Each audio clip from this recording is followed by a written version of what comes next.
Thanks for joining us on the program today. I'm Amarachi Ubani. Here's what's coming up within the half hour. Ukrainian President Volodymyr Zelensky accuses Europe of avoiding action on Ukraine following his meeting with the U.S. President in Davos, Switzerland. Leaders signed Trump's Board of Peace Charter in Davos.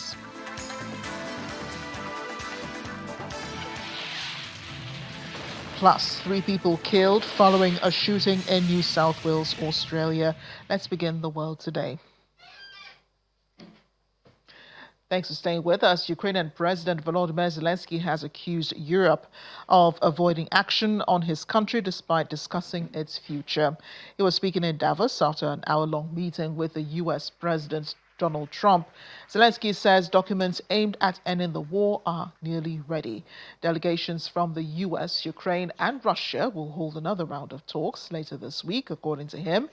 Now, after meeting Zelensky, Trump claimed everybody wants to have the war end.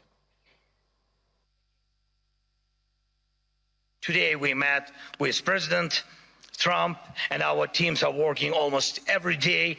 It's not simple.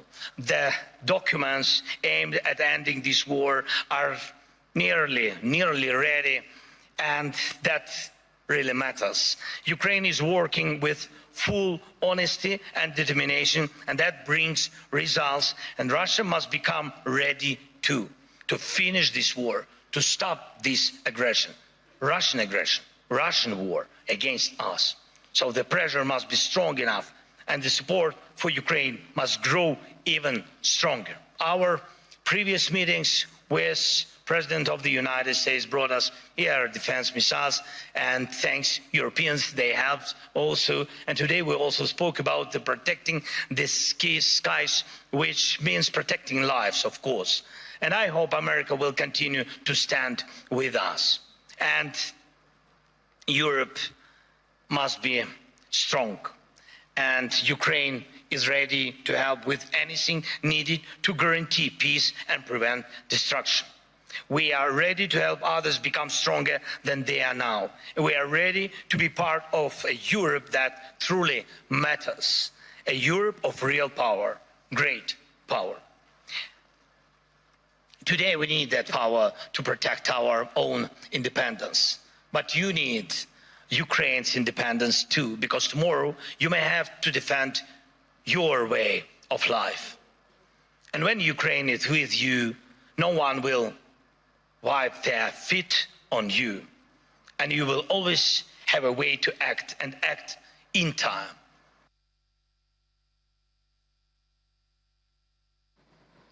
Ukrainian President Volodymyr Zelensky in Davos today. In the meantime, U.S. President Donald Trump held an official signing ceremony with world leaders and representatives for his Board of Peace at the World Economic Forum in Davos. The Peace Board initially covered Gaza, but has since expanded into global conflict resolution.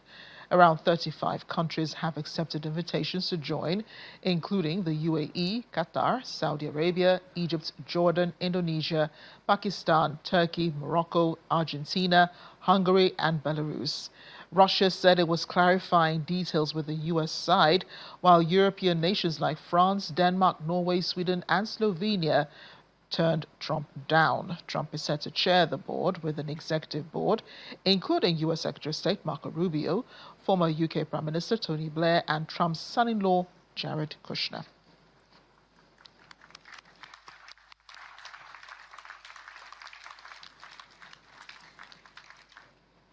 One country not on board with the Board of Peace is the UK.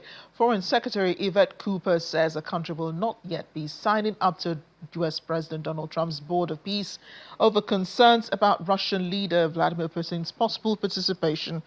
Cooper told the BBC today that the UK had been invited to join the board, but won't be one of the signatories today. During the ceremony at the signing in Davos, she described the board as a legal treaty that raises much broader issues than the initiative's initial focus on ending the Israel-Hamas war in Gaza. The board, which gives Trump wide decision-making powers as chairman, is being billed by the U.S. as a new international organization for resolving conflicts.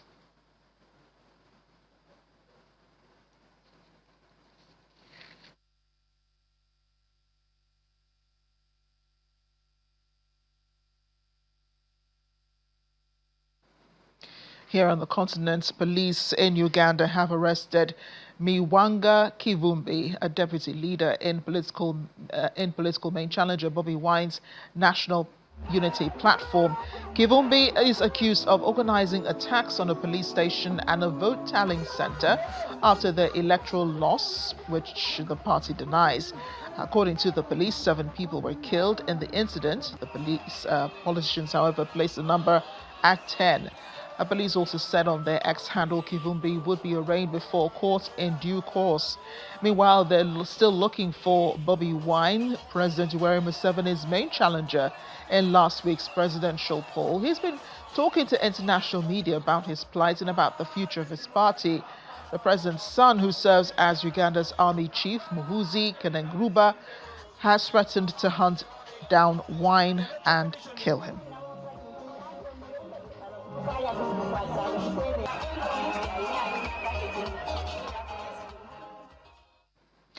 Three people have died, another injured after shooting in a small town in New South Wales, Australia.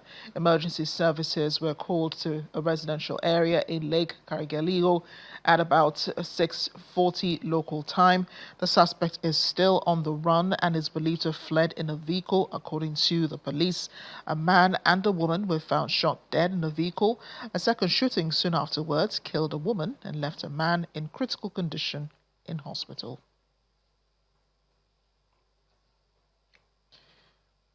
Meanwhile, 2 people have died, several are feared buried after landslides in New Zealand's North Island. The deaths were reported at Welcome Bay, while rescue workers still searching through rubble at a different site in a popular campground in Mount Maunganui. There are no signs of life, according to authorities. They said they've had a rough idea of how many people are missing, but are waiting for an exact figure. They provided no other details except the group includes at least 1 young girl. The landslides were triggered by heavy rains over the past few days, which led to flooding and power outages across the North Island. One of the ministers there said the East Coast resembled what he called a war zone. Still ahead on The World Today.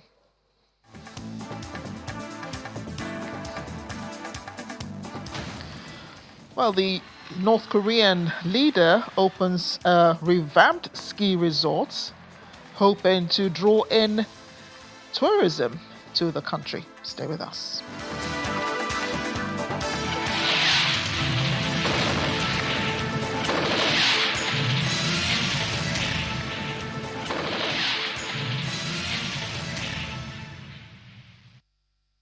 Welcome back to The World Today. Dozens of protesters took to the snow-covered streets of Minneapolis on Tuesday to demonstrate against immigration and customs enforcement and President Donald Trump's policies as he marked the first anniversary of his second term in office.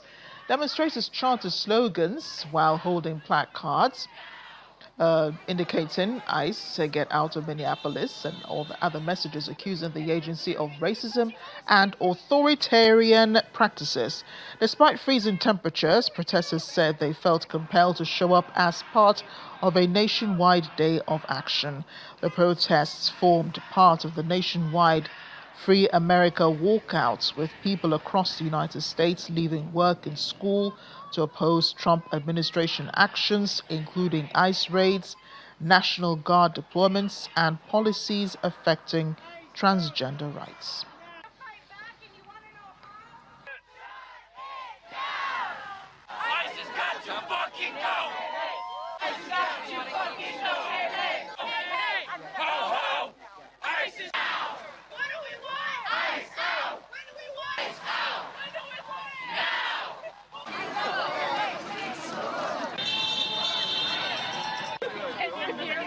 She told me she can't hear it. What do we do?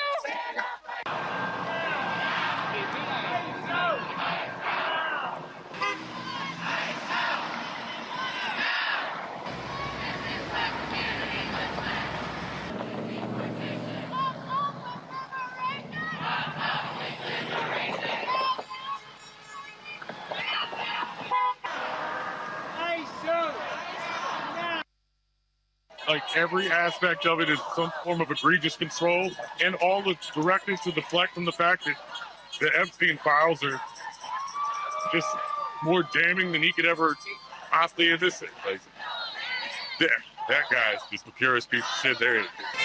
You're not a government employee if you cover your face or refuse to identify you. What we need is the guard to stand out here against them and protect the citizens.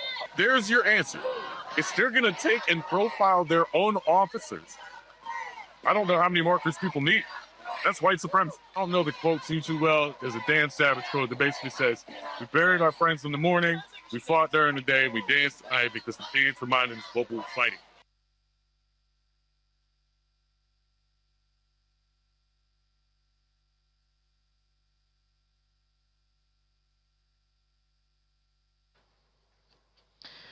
Well, as we're winding down on the world today, in the scenic landscapes of North Hamgyong province, nestled in the far northeastern corner of the Democratic People's Republic of Korea, a newly remodeled hot spring resort has opened its doors. We'll see that in a minute. Touted by the country's leader as a wonderful camp for the people. Images captured recently show the DPRK leader Kim Jong-un attending a ceremony inaugurating the hot spring resort. I tell you what, oh, there he is. There he is, and there is the hot spring. We can see, you know, the heat coming up from the waters. That's Kim Jong-un, the North Korean leader, attending the ceremony, taking a look and making sure everything is okay at the facility. It's an enhanced recreational and health facility in North Korea. This ceremony was to unveil the Onpo Working People's Holiday Camp. That's what it's called. Notably, the camp is the DPRK's largest hot spring resort. In July of 2018, Kim ordered the transformation of the rest home into a comprehensive service center and therapy facility after harshly criticizing the previous management and sanitary conditions at the holiday camp. After inspecting the rebuilt resort on Tuesday, he remarked that all sections of the camp are well organized and the agricultural design harmonizes beautifully with the natural surroundings. The leader directed resort officials to ensure all preparations for the operation are complete in time for the February opening.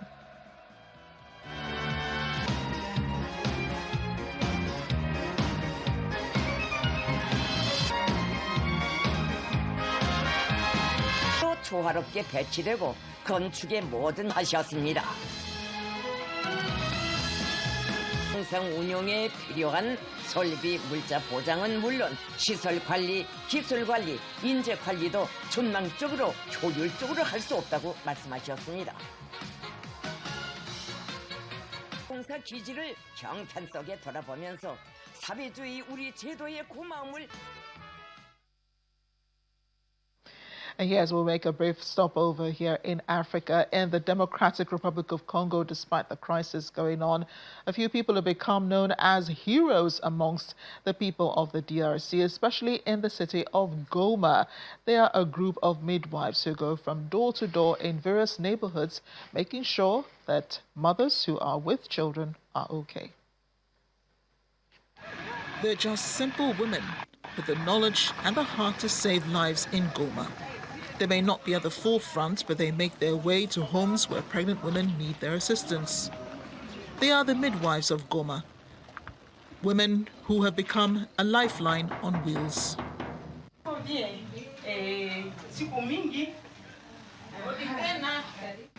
Despite the war, they go from house to house in neighborhoods to reach patients, performing portable ultrasounds on their phones, and checking blood pressure and following up on postpartum maternal health.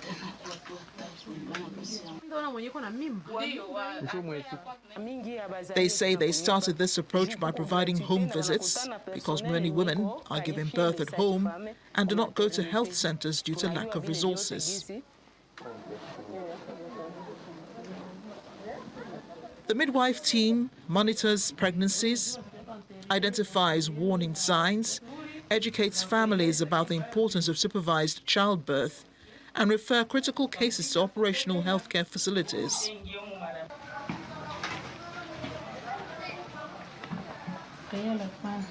Eastern DR Congo faces a collapse of healthcare services. With hospitals closed or half empty, unsafe home births are driving a deadly rise in hemorrhage, preeclampsia, and infections. Fighting has continued in the eastern region of the DRC, despite a ceasefire brokered by the United States and an economic deal between the two countries. The DRC accuses Rwanda of backing M23, a rebel group, but Kigali has repeatedly denied this.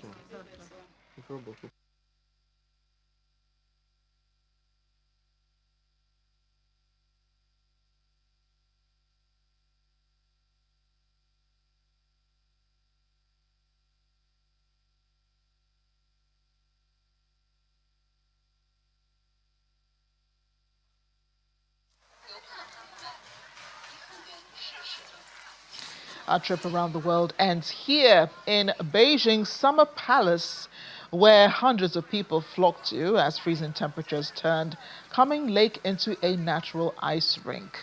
Crowds arrived at the rink and skated on the frozen lake. As we see there, many said it looked amazing, very beautiful. They were excited that they saw the lake frozen and they want to ice skate for a very long time. Others said it was chill and had a lovely view.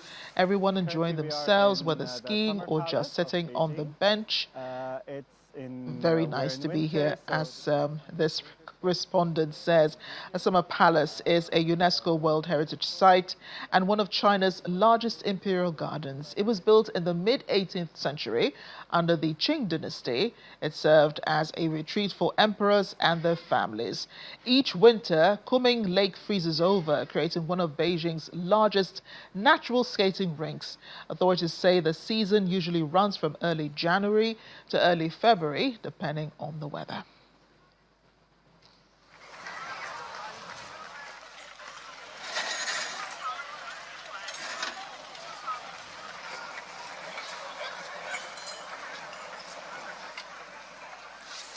Currently we are in... What an interesting way to ski.